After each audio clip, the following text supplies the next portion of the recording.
এখানে ডেলি মোটামুটি 1000-1200 টাকা কামানি যায়, কেন ডেলি 150 কিলোমিটার ফেট দেখায়, চার্জ দেয়, ব্রেকআপ দেয়। মানে গাড়ির ফিচার অনেক ভালো, গাড়ির বডি সব হেভি আছে আর দৌড়ে একদম পুরা মাস্ট। আমি আজকাল লইলাম ডেলি মোটামুটি 1000-1200 টাকা ডেলি ইনকাম হয়, দেখে অন লইলাম। আপনারা সব লইবা, আর গাড়িটা ফিচার অনেক ভালো, গাড়ির বডি একদম মানে হুইল মানে সব কিছু গাড়ি একদম মাস্ট। আমি একটু চালাই আপনারা দেখাই বুঝছেন না।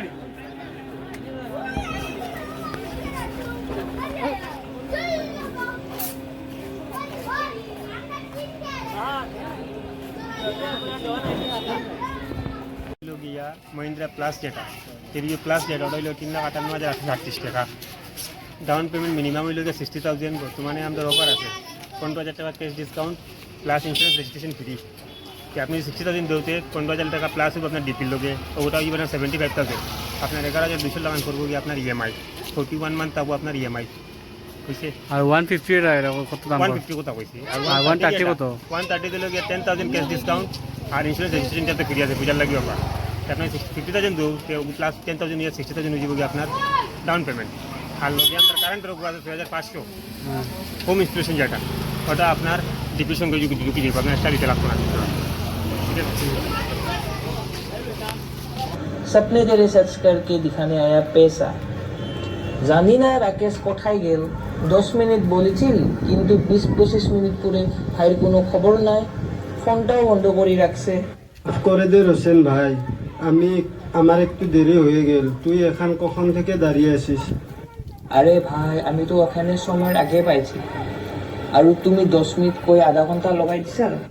ভাই তুই তো জানোস আমার গাড়িটা কত স্লো, 3টা প্যাসেঞ্জার বসানোর পর দম বেরিয়ে যায়। যেমন তুই তেমন তোর গাড়ি, তুই তো পিক আপ নিতে পারি না করে থেকে বলেছি। রোশন ভাই, এখানে আমার সাথে মজা করার জন্য দেখেছিস? ভাই কাতার উপরে নুন ছিটিয়ে দিস না। আচ্ছা আচ্ছা, আমাকে ভুল বুঝিস না। যখন তোকে আটকে আটকে যাতে দেখি তখন আমার কষ্ট হয়। তুই তো আমার হাতুর বিস্তা জানিস। আমি তো সব জানি ভাই, কিন্তু তোর কথা শুনলে তো যথেষ্ট কম বয়স তোর, তাও এই বয়সে হাতুর সমস্যা নিয়ে খুশিস? আরে ভাই, গাড়িটা চালানোর সময় হাতুটা সামনের দিকে থেকে। আরে তোরে আমি কইছিলাম না, আমি জানি তোর গাড়িটার প্রবলেম, একটা তোমাকে আমি সলিউশন দিতেছি। বলে দে ভাই, কি সলিউশন? তাহলে শুন, তুই কাঠের মিস্ত্রির কাছে যা আর বল যে আমার আচুটা স্যার থেকে 6 ইঞ্চ কাটতে দে। বন্ধু, তুই দেখা করতে আসিস না অপমান করতে আসিস? আরে ভাই, আমি তো আগতে কইছিলাম পয়সা কামাতে হলে হাতু ভাঙার দরকার নাই। তুই তো জানিস আমার গাড়িটার স্পেস অল্প কম। তুই এরকম গাড়ি কেন চলাইস? কি কমু তোরে আর? স্পেসের জন্য আমারও প্রবলেম, প্যাসেঞ্জারেরও প্রবলেম। এগুলো সার এখন বল আমাকে চাটা খোয়াবি কিনা?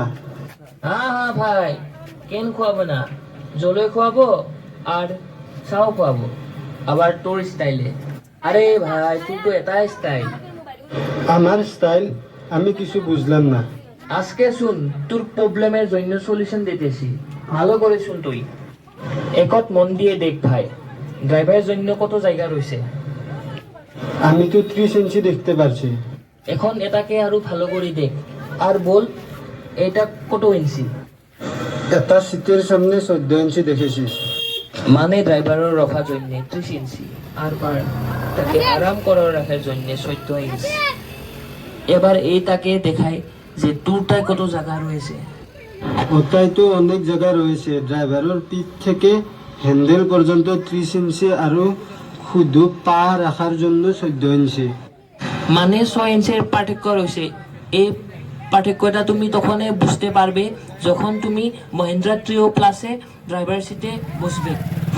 আরে এদিকে ওইদিকে কি দেখছস? সিটে গিয়ে বসে দেখ, বা সারে পরে বসতে পারে।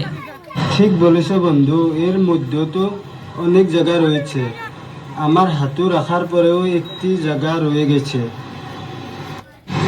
তোরও মনে আছে যখন তুই রিক্সা কিনছিলি, তখন আমি তো কি বলছিলাম যে শুধু ড্রাইভার জন্য স্পেস দেখবি না, লোকে প্যাসেঞ্জার জন্য স্পেস দেখবে। এটা হল 13.5 ইঞ্চ। কি কত ইঞ্চ? এটা তো প্রায় 13.5 ইঞ্চ। মানে এখানে পা রাখার যথেষ্ট জায়গা রয়েছে। আর আমার তা এই জায়গা 4.5 ইঞ্চি